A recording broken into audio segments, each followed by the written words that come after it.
ಜನ ಕುಡಿಯೋ ಮೊದಲು ಬಂದ ತಕ್ಷಣವೇ ಲಿಕ್ಕರ್ ಬೆಲೆ ಜಾಸ್ತಿ ಮಾಡಿದ್ರು, ಆಮೇಲೆ ಸ್ಟಾಂಪ್ ಡ್ಯೂಟಿ ಜಾಸ್ತಿ ಮಾಡಿದ್ರು, ಹೀಗೆ ಎಲ್ಲ ಥರ ಕರೆಂಟ್ ಬಿಲ್ ಹೆಚ್ಚಳ ಮಾಡಿದ್ರು.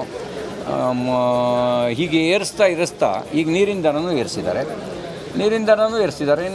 ಇನ್ನು ಉಳಿದಿರೋದೇನು, ಗಾಳಿಗೆ ಒಂದು ಟ್ಯಾಕ್ಸ್ ಹಾಕ್ಬಿಟ್ರೆ ಔರಂಗಜೇಬ್ಗಿನ್ನ ಅಪ್ಪದಿವರು ಅಂತ ತೋರ್ಸೋಕ್ಕೆ ಇನ್ನೇನು ಬೇಕಾಗಿಲ್ಲ. ಔರಂಗಜೇಬ್ ಜಜಿಯ ತಲೆಗಂದ ಹಾಕಿದ್ನಂತೆ, ಅವ್ರ ಅಪ್ಪದಿರು ಇವರು ಅಂತ ತೋರಿಸೋದಕ್ಕೆ ಸಾಧ್ಯ ಆಗುತ್ತೆ. ಗಾಳಿಗೆ ಒಂದು ತೆರಿಗೆ ಹಾಕ್ಬಿಟ್ರೆ ಇನ್ನೇನು ಬಾಕಿ ಉಳಿಯೋದಿಲ್ಲ, ಎಲ್ಲ ತೆರಿಗೆನೂ ಹಾಕ್ದಂಗೆ ಆಗುತ್ತೆ.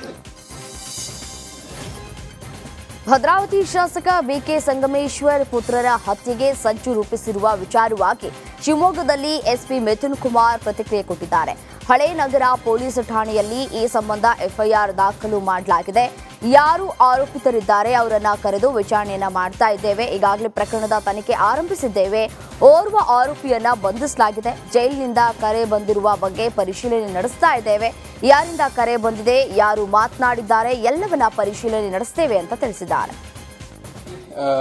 ಜೈಲಿನಿಂದ ಒಂದು ಕರೆ ಬಂದಿದೆ, ಮತ್ತೆ ಕೊಲೆ ಬೆದರಿಕೆ ಇದೆ ಅಂತಂದು ಉಲ್ಲೇಖಿಸಲಾಗಿದೆ. ಈ ರೀತಿ ಮಾಹಿತಿ ಆಧಾರದ ಮೇಲೆ ನಾವು ಒಂದು ಎಫ್ಐಆರ್ನ ಮಾಡ್ಕೊಂಡಿದ್ದೀವಿ.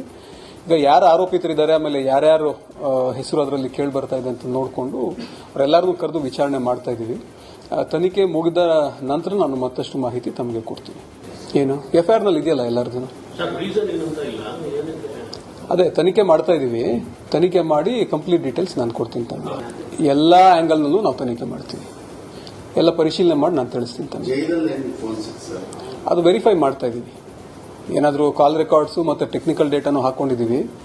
ಯಾರು ಫೋನ್ ಮಾಡಿದ್ರು, ಏನಾಯಿತು, ಏನು ಎತ್ತ ಅಂತಂದು ಕಂಪ್ಲೀಟ್ ವಿಚಾರಣೆ ಮಾಡಿ ನಾನು ತಮಗೆ ಮಾಹಿತಿ ಕೊಡ್ತೀನಿ. ಇದರಲ್ಲಿ ವಾಲ್ಮೀಕಿ ಅಭಿವೃದ್ಧಿ ನಿಗಮದ ಹಗರಣ ಪ್ರಕರಣದ ಚಾರ್ಜ್ ಶೀಟ್ನಲ್ಲಿ ನಾಗೇಂದ್ರ ಹೆಸರು ಮಾಯವಾಗಿದೆ. ಇದರ ಬಗ್ಗೆ ಪ್ರತಿಕ್ರಿಯಿಸಿದ ಮೃತ ಚಂದ್ರಶೇಖರ್ ಪತ್ನಿ ಕವಿತಾ ಆಕ್ರೋಶವನ್ನು ವ್ಯಕ್ತಪಡಿಸಿದ್ದಾರೆ. ಪ್ರಕರಣದಲ್ಲಿ ನನ್ನ ಪತಿಯನ್ನ ಸಿಲುಕಿಸುವ ಯತ್ನ ನಡೆದಿದೆ ಅಂತ ಆರೋಪಿಸಿ ಪ್ರಕರಣದ ತನಿಖೆಯನ್ನ ಸಿಬಿಐಗೆ ನೀಡುವಂತೆ ಆಗ್ರಹಿಸಿದ್ದಾರೆ. ಅಲ್ಲದೆ ನಾನು ಹೈಕೋರ್ಟ್ ಮೊರೆ ಹೋಗ್ತಾ ಇದ್ದೇನೆ ಅಂತ ವಾಗ್ದಾಳಿಯನ್ನ ನಡೆಸಿದ್ದಾರೆ.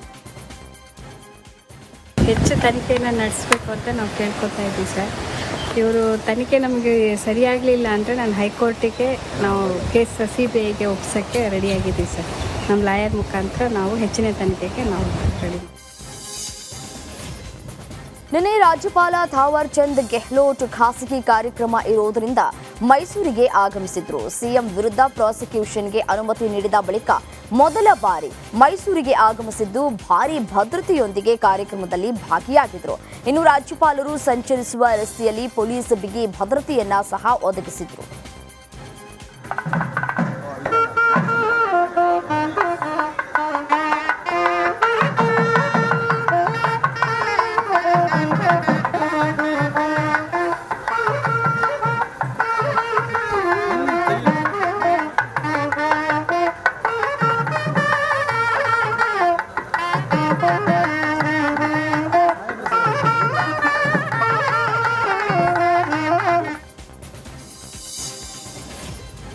ವಾಲ್ಮೀಕಿ ಅಭಿವೃದ್ಧಿ ನಿಗಮಕ್ಕೆ ಹೆಚ್ಚುವರಿ ಅನುದಾನ ಬಿಡುಗಡೆಗೆ ಸಿಎಂ ಸಿದ್ದರಾಮಯ್ಯ ಸೂಚನೆ ನೀಡಿದ್ದಾರೆ.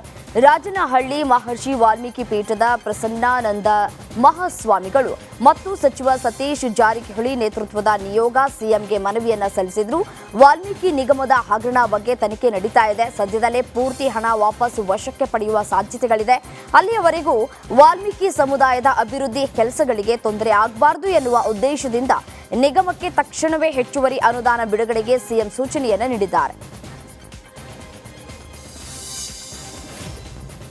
ಬೆಂಗಳೂರಿನಲ್ಲಿ ರೋಡ್ ರೇಸ್ ಪ್ರಕರಣಗಳು ಹೆಚ್ಚಾಗ್ತಾ ಇದ್ದು ನಗರ ಪೊಲೀಸ್ ಪಡೆ ಎಚ್ಚೆತ್ತುಕೊಂಡಿದೆ. ನಿನ್ನೆಯಿಂದ ನಗರದಲ್ಲಿ ಡ್ರಂಕ್ ಅಂಡ್ ಡ್ರೈವ್ ತಪಾಸಣೆ ಆರಂಭವಾಗಿದ್ದು ರೇಸ್ ಕೋರ್ಸ್ ರಸ್ತೆ, ಮಾಗಡಿ ರಸ್ತೆ ಸೇರಿ ಪ್ರಮುಖ ಜಂಕ್ಷನ್ಗಳಲ್ಲಿ ಪೊಲೀಸರಿಂದ ಡಿಡಿ ತಪಾಸಣೆಯನ್ನ ನಡೆಸಲಾಗಿದೆ.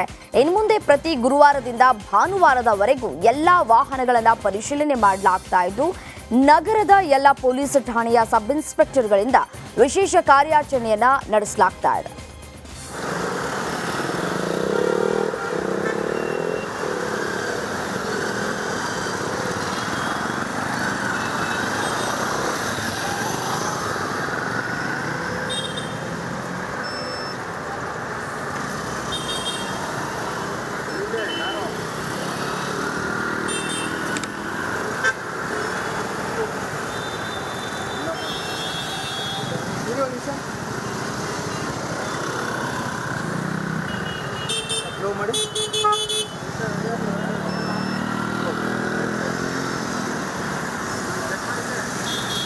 ಡೆಮಾಕ್ರೆಟಿಕ್ ಪಕ್ಷದ ಸಮಾವೇಶದಲ್ಲಿ ಪೇಜಾವರ ಶ್ರೀ ಶಿಷ್ಯನಾದ ರಾಕೇಶ್ ಭಟ್ ವೇದ ಪಠಣವನ್ನ ಮಾಡಿದ್ರು. ಈ ಬಗ್ಗೆ ಪ್ರತಿಕ್ರಿಯೆ ಕೊಟ್ಟಂತಹ ಪೇಜಾವರ ಮಠದ ಶ್ರೀ ವಿಶ್ವಪ್ರಸನ್ನ ತೀರ್ಥರು, ರಾಕೇಶ್ ಚಿಕಾಗೋದಲ್ಲಿ ಮಾಡಿದ ವೇದ ಪಠಣ ಎಲ್ಲರ ಗಮನ ಸೆಳೆದಿದೆ. ರಾಕೇಶ್ ಭಟ್ ನಡೆ ಎಲ್ಲರ ಪ್ರಶಂಸೆಗೆ ಪಾತ್ರವಾಗಿದೆ ಅಂತ ಶಿಷ್ಯನಿಗೆ ಅಭಿನಂದಿಸಿದರು. ದೂರದ ಶಿಕಾಗೋದಲ್ಲಿ ನಡೆದಿರುವ ಒಂದು ಸಾರ್ವಜನಿಕ ಸಭೆಯನ್ನು ಉದ್ದೇಶಿಸಿ ಮಾಡಿದ ವೇದಮಂತ್ರ ಘೋಷ ಹಾಗೂ ದೈವ ಪ್ರಾರ್ಥನೆ ಇದು ಎಲ್ಲದ ಪ್ರಶಂಸೆಗೆ ಪಾತ್ರವಾಗಿದ್ದು, ಶ್ರೀಯುತರ ಈ ನಡೆಯನ್ನು ನಾವು ಹೃತ್ಪೂರ್ವಕವಾಗಿ ಅಭಿನಂದಿಸ್ತಾ ಇದ್ದೇವೆ. ನಮ್ಮ ದೇಶವನ್ನು ಪ್ರತಿನಿಧಿಸುವ, ನಮ್ಮ ಆಧ್ಯಾತ್ಮಿಕ ವಿದ್ಯೆಯನ್ನು ಗೌರವಿಸುವ, ಅದರ ಬಗ್ಗೆ ಗಮನ ಹರಿಸುವ ಸಾರ್ವಜನಿಕರ. ಚಿಕ್ಕಮಗಳೂರು ನಗರಸಭೆ ಚುನಾವಣೆಯಲ್ಲಿ ಬಿಜೆಪಿ ಗೆದ್ದು ಬೀಗಿದೆ. ಅಧ್ಯಕ್ಷ ಉಪಾಧ್ಯಕ್ಷ ಚುನಾವಣೆಯಲ್ಲಿ ಬಿಜೆಪಿ ಪಕ್ಷದ ಅಭ್ಯರ್ಥಿಗಳು ಗೆಲುವನ್ನ ಸಾಧಿಸಿದ್ದಾರೆ. ಬಿಜೆಪಿ ಪಕ್ಷದಿಂದ ಅಧ್ಯಕ್ಷರಾಗಿ ಸುಜಾತಾ ಶಿವಕುಮಾರ್, ಉಪಾಧ್ಯಕ್ಷರಾಗಿ ಅನು ಮಧುಕರ್ ಆಯ್ಕೆಯಾಗಿದ್ದು, ಕಾಂಗ್ರೆಸ್ ಪಕ್ಷಕ್ಕೆ ತೀವ್ರ ಮುಖಭಂಗವಾಗಿದೆ. ಬಿಜೆಪಿ ಅಭ್ಯರ್ಥಿಗಳ ಪರ 25 ಮತಗಳು, ಕಾಂಗ್ರೆಸ್ ಅಭ್ಯರ್ಥಿಗಳ ಪರ 15 ಮತಗಳಾಗಿದ್ದು, 10 ಮತಗಳಿಂದ ಮೈತ್ರಿ ಪಕ್ಷ ಗೆಲುವನ್ನ ಸಾಧಿಸಿದೆ.